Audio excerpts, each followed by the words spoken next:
All right, the Fool. Beautiful. And the Two of Swords. Yes. And the Two of Cups. Oh, so good. Okay. All right. Interesting that we have this coming up. Okay. We're going to get to this. Look at this. Oh, okay. So I'm going to pull the page here because I think, oh my goodness. Okay. Okay. I hear you. I hear you. And I feel you. Oh my goodness. Okay. So many messages. All right.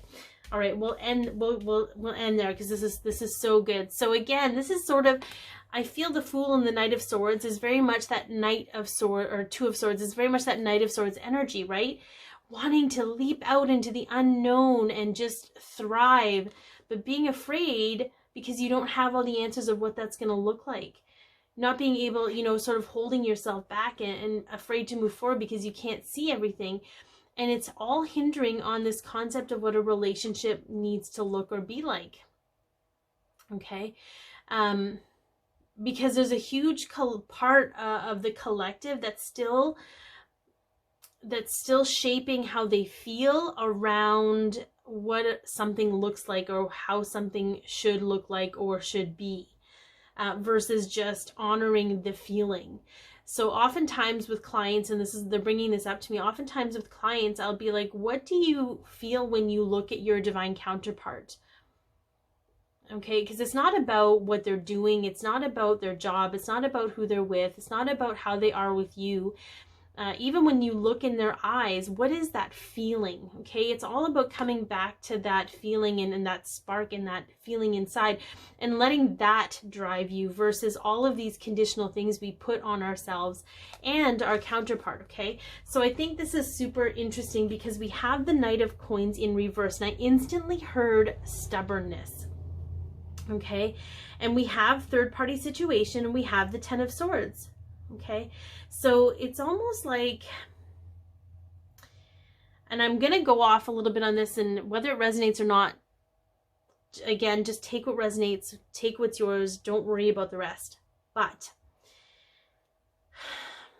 it's almost like there is a group of you that aren't willing to share the love energetically with your divine counterpart because they are physically sharing their love with somebody else.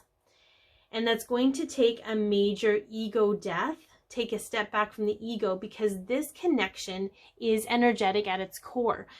And they are energetically loving you, but physically they have to clean up certain karmic things in their life. And it's about letting go of that ownership. It's about sitting in the seat of unconditional love and letting them thrive under the love that and support they feel for you. Now, if you're feeling like you're getting the short end of the stick in that deal, understand that maybe you can't do that yet because you haven't given yourself that kind of love and support.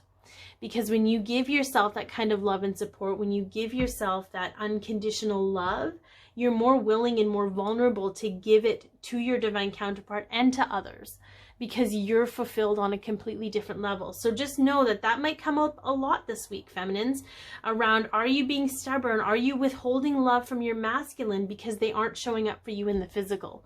Right? That's going to be huge, and I'll tell you why. All right, we have here the Page of Cups, the Nine of Cups, the King of Cups, and the friggin' Ace of Cups. All right, realigning with the vibration of love. Okay, reintroducing love in a very different way into your life, learning about love in a different way.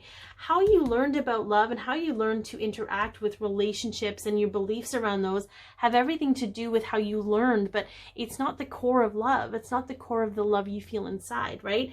It's that spark that when you look in their eyes, that's that part of you that comes back to the real essence of love. The Nine of Cups is wishes fulfilled. When you step in and align with love, your wishes are fulfilled. You tap into your emotional mastery. You become the embodiment of love and compassion and empathy. And then we have the Ace of Cups. So we have a new beginning in love, but it's almost like there's a large group, and I might be in this group too. I'm not going to say I'm above it or below it or anywhere. I struggle with these things too, guys. Okay. So it's like, it's almost like we need to appreciate the energy and the vibration of love and what it truly means in order to allow this new beginning to come into place. It can't be this incredible love if we're putting parameters and limitations on it in a tit for tat kind of a way, right? It's to become the embodiment of love, and when you do that, you open yourself up to everything this could be. Okay,